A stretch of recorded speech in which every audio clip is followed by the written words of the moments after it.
कर रहा था आपसे पैसे नहीं लाऊंगा। तो बोले संग चलो। तो मैंने चलो ठीक है, अब मैं लो मंडी पास में ही रहता हूँ, आगरा में ही। तो मैंने कहा चलो जयप्रकाश चलते हैं, डीडी बनवा लेते हैं। दोस्तों मैंने कभी डीडी भी नहीं बनवाई थी, ना डीडी का नाम सुना था, ना डीडी के बारे में जानता था। मैं उनके साथ गया तो बोले साइकिल पे बैठो, आगरा कैंट चलते हैं।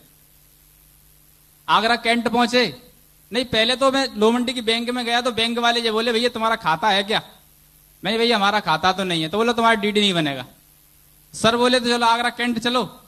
आगरा कैंट गए और वहां जाके बैंक में जब डीडी फॉर्म भरा तो फॉर्म भरने के बाद सर ने अपने दस्तखत कर दिए उस पर। मैंने कहा सर जी क्या कर रहे हो आप तो अपने नाम में जमा करा ले रहे पैसे। Thank you sir. तो सर बोले कि ऐसा कुछ नहीं है, जिसका खाता होता है उसी के नाम से डीडी बनता है। आपका अगर खाता होता तो आपके लो मंडी में डीडी बन जाता। मैंने जी तो आज सही है, चलो ठीक है कोई बात नहीं, डीडी बनवाओ। दोस्तों डीडी बनने उन्होंने डाल दिया और उसने बोला 2 घंटे बाद डीडी मिलेगा। सर बोले चलो तो चाय पानी करके आते हैं। मैंने कोई बात नहीं, आप चाय पानी करके आओ, क्योंकि पैसे की मुझे बहुत चिंता थी। तो मैं 2 घंटे बैंक में बैठा।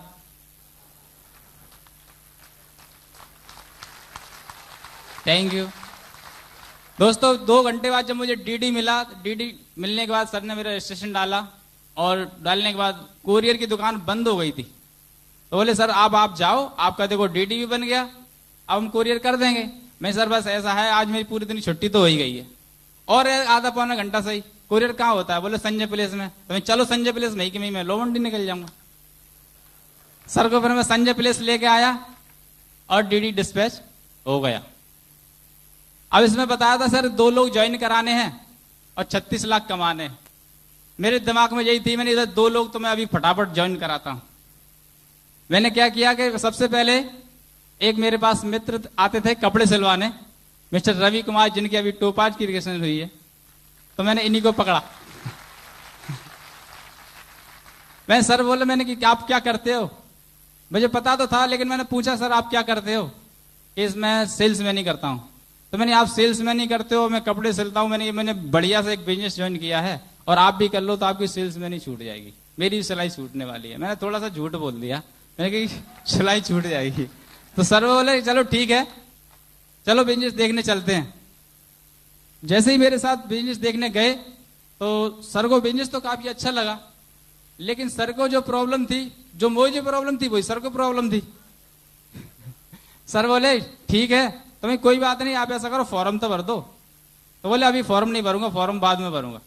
सर घर पे आ गए, अब इन्होंने फॉर्म नहीं भरा तो मैंने कहा यार अभी तो जे 2 आदमी थे, जे भी फॉर्म नहीं भर रहे तो बड़ी गड़बड़ हो जाएगी। सर को मैंने समझा बुझा के कैसे भी करके फॉर्म भरवा दिया। फॉर्म भरने के बाद अपलाइन बोले सर उनकी डीडी भी तो निकलवाओ। जब डीडी नहीं निकलेगा तो चेक कैसे आएगा? पहले एक रेफरेंस पे चेक आ जाता था। चेक के चक्कर में मैंने सर बोला, मैंने कि कैसे भी करके डीडी निकालो। सर बोले चलो पैसे तो देखो है नहीं, लेकिन मेरे पास दूसरे के दुकानदारों की रेजगारी आती है, रेजगारी रखी हुई है। तो मैं सबको समझा बुझा के नहीं है, सर के घर पहुंचे तो सर ने अपनी छोटी छोटी पोल्ट्रियां निकाली। रेजगारियां गिनने में करीब 2 घंटे लग गए और रेजगारी गिनने के बाद जब हम लोग स्कूटर पे उनकी डिग्गी में रख के ले गए तो बैंक वाले के यहाँ पहुंचे, सर जी डीडी बनेगा। तो बैंक वाला बोला भाई इसकी डीडी तो पूरे हिंदुस्तान में नहीं बनेगी। Thank you. मैंने कहा सर डीडी क्यों नहीं बनेगी? बोले ये कौन गिनेगा यहाँ पैसे? मैं लेके फिर भाई उन अप्लान के पास पहुंचा। मैं सर जी ये कैसी समस्या हल करवाओ, आप इनके पैसे बनवाओ। सबको किसी को 200 रुपए दिए, उनसे 200 रुपए की रोजगारी दी, उनसे 200 रुपए लिए, किसी को 500 दिए, किसी को 100 दिए। ऐसे करके हमने कम से कम 3-4 घंटे में वो पैसे इकट्ठे कर पाए। और डीडी बनवाने के बाद जैसे डीडी डिस्पैच किया तो मेरा चेक आ गया।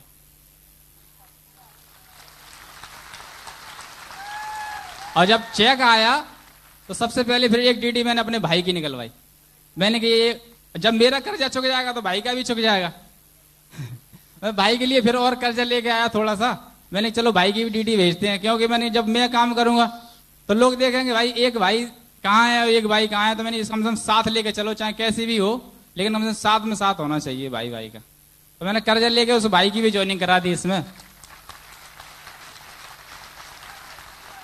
अब मेरे 2 लोग ज्वाइन हो गए, दोनों चेक आ गए। अब मैं केवल मीटिंग में जाता और आता, जाता और आता। एक साइड रवि की साइड तो काम चलने लगा, क्योंकि सर तो काम कर रहे थे और मेरी समझ में तो यही आया था कि 2 लोग ज्वाइन कराने। अब एक तरफ तो काम हो गया और दूसरी तरफ काम नहीं, तो चेक नहीं आया। मैंने प्लान को पकड़ा, मैं सर मेरे तो चेक ही नहीं आ रहे। बोले सर चेक क्यों नहीं आएंगे, चेक तो बराबर आएंगे। मैं चेक ही नहीं आ रहे, टीम तो बहुत बड़ी होगी, आप कह रहे तो चेक लगातार आएंगे। तो सर बोले एक तरफ कितने लोग हैं, मैंने कहा रवि की साइड पूरी है, एक तरफ कितने आपके भाई। तो बोले चेक कहां से आएंगे, जहां तो दोनों तरफ काम होगा जब तो चेक आएंगे। तो मैं क्या करना चाहिए, बोले ट्रेनिंग में आओ।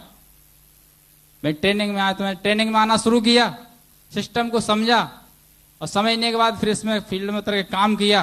तो दोस्तों इतने चेक आए कि मैंने केवल 3 महीने के अंदर अपना पैसा, अपने भाई का पैसा सब चुका दिया और उसके बाद मेरे पास पैसा बचना स्टार्ट हो गया।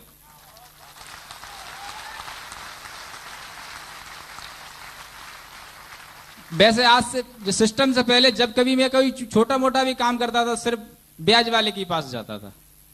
लेकिन जब से मेरे पास सिस्टम मैंने काम शुरू किया है, आज मेरे पास छोटा काम आ जाए बड़ा, मैं किसी के पास पैसे लेने नहीं जाता, क्योंकि मेरे पास खुद पैसे इतने रहते हैं।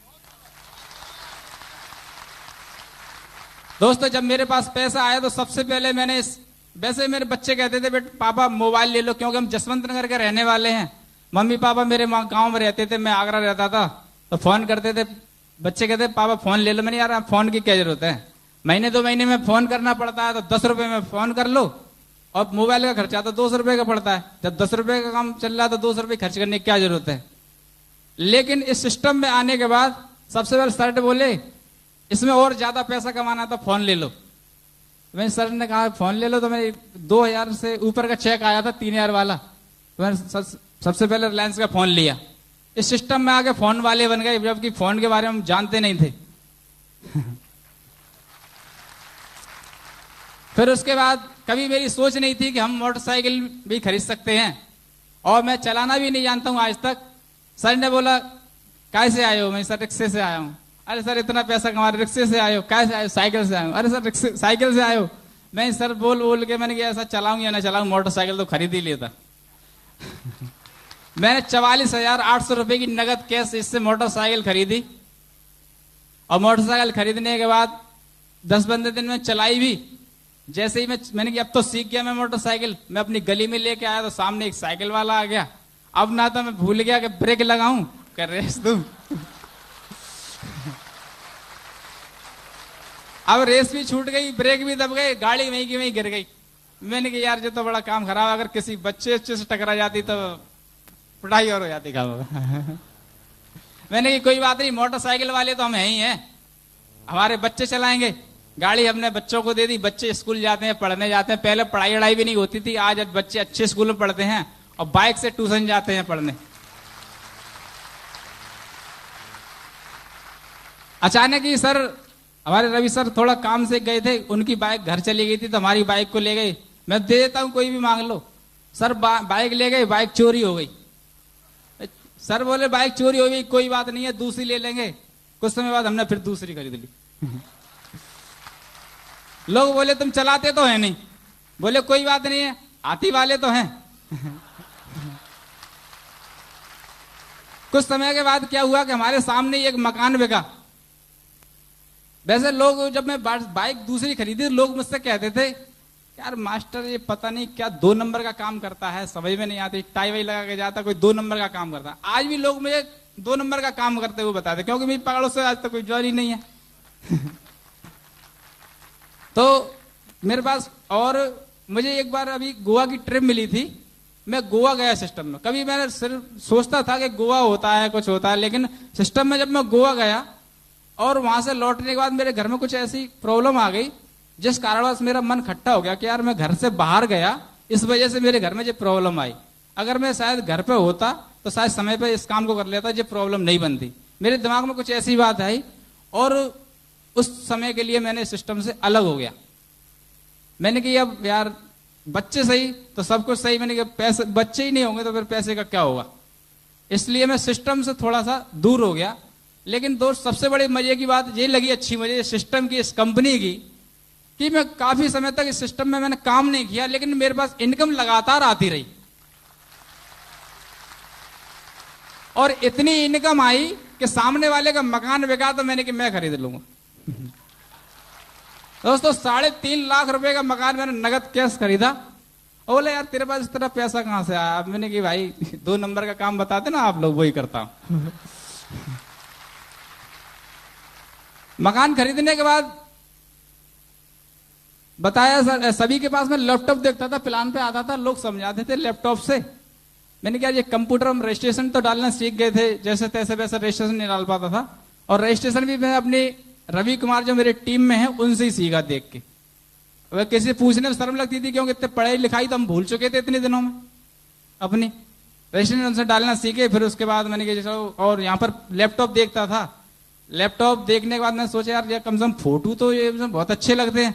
और सर बोले इसमें कितनी भी सीटियां चला दो, लोगों को बिना समझाए समझ में आ जाता है। मुझे तो सबसे बड़ा हथियार है। कितने का आएगा? बोले 30-35 हजार का। मैं चलो इसको देते हैं। मैं यह काम गया बैंक में, मैंने पैसे तो रहते हैं हर समय, पैसे निकाले और जेब में धर के सर से बोला चलो लैपटॉप लेने चलते हैं। बोले तुम चलाना तो जानते नहीं। मैं कोई बात नहीं है, सीख लेंगे। दुकानदार के पास गया, सबसे बढ़िया लैपटॉप कौन सा है? बोले जे लैपटॉप है, जे फलाना, वो तमाम उसने फलानी चीज बता दी। अपने पल्ले तो कोई नहीं पड़ी। मैंने कि एक चीज बता भैया, इसमें आवाज जोर की आना चाहिए।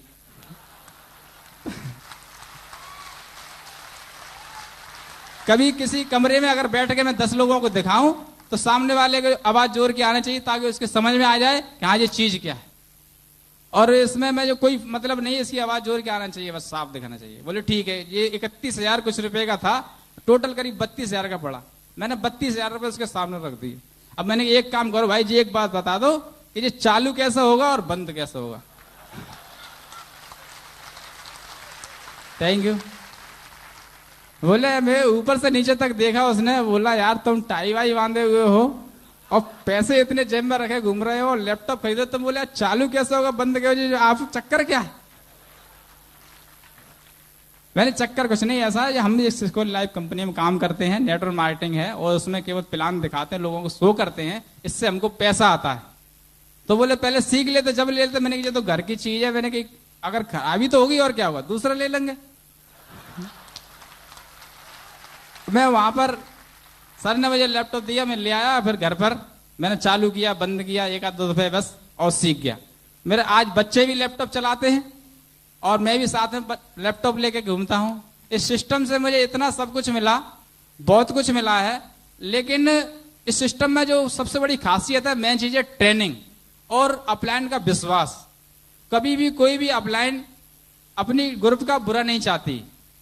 हमारे वैसे तो अपलाइन सर ने बताया अभी कुछ समय पहले, कामधारी और नामधारी। हमारी अपलाइन तो कई अपलाइन है, लेकिन बीच से सबरी अपलाइन गायब है। डायरेक्ट हमारा ग्रेवाल सर और माधव सर से टचमेंट है।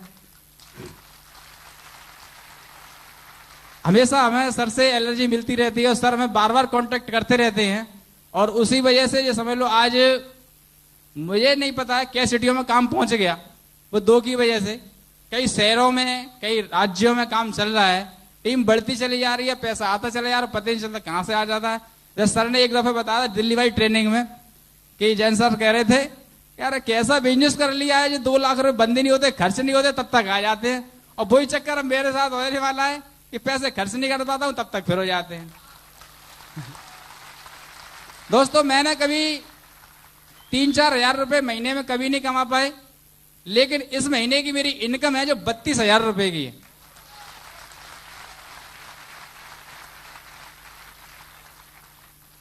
और अभी मैं अपना घर भी तुड़वा के बनवा रहा हूं, जैसे सभी लोग अपना पुराने घर को बनवाते, मैंने भी शुरुआत करा दी है। और ऐसा घर बनाऊंगा उस गली में कोई घर नहीं होगा, क्योंकि सिस्टम में तो इतने पैसे आ रहे हैं वैसे मार। दोस्तों सभी के लिए मतलब एक मैसेज यही रहे कि बस अपलाइन का विश्वास करें, अपलाइन जैसे के वैसे करते जाएं, लेकिन एक्टिव अपलाइन और जो सिस्टम के साथ काम कर रही है उसके साथ बस। और मेरा बस यही मैसेज है और कुछ नहीं। मैं वैसे बड़ी मंच से कभी नहीं बोला, आज पहली बार बोल रहा हूं। सर मुझे ग्रुप मीटिंग के बारे में बोलते रहते हैं, थोड़ा सा मैं पीछे हटता हूं बोलने में, लेकिन आज मैंने हिम्मत जताई, मैंने कुछ भी हो अपनी हकीकत ही तो बतानी है। अगर हम कोई बनावटी बात बोलेंगे तो झूठ तो हमेशा बोलेगा और झूठ छुपेगा नहीं, लेकिन हकीकत है वो तो फिल्मी तक रील चलेगी। तो हकीकत है बस ये। Thank you sir.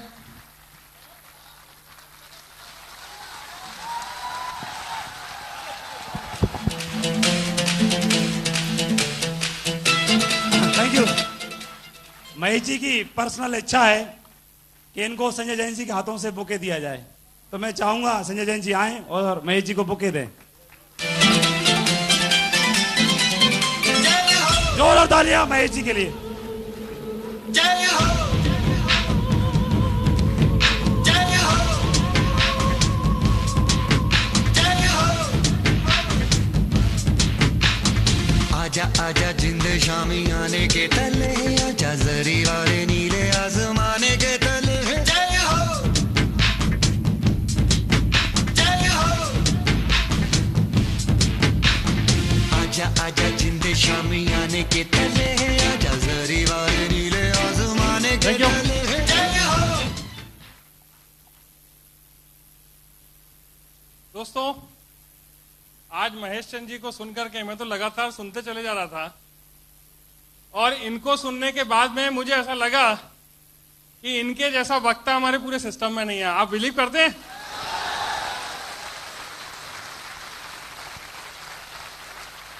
बहुत ही सहज तरीके से दिल में जो भी बातें आ रही थी, ऐसी कुछ बातचीत कर रहे थे कि जैसा कोई हमारा दोस्त सामने खड़ो करके हमसे बातचीत कर रहा। आप फील कर रहे थे? नेचुरल आवाज थी। और पता नहीं आपके साथ क्या हुआ, मेरे दिल को भी इसने चोट की है बहुत जम के, अंदर तक।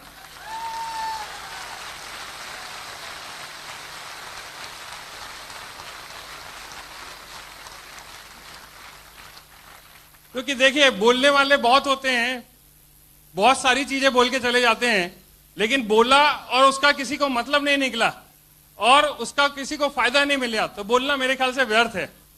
और आज महेश चंद जी ने जो कुछ भी बोला है, मैं भी यहां से मोटिवेट होकर के जा रहा हूं। Thank you. बहुत बढ़िया, बहुत बढ़िया।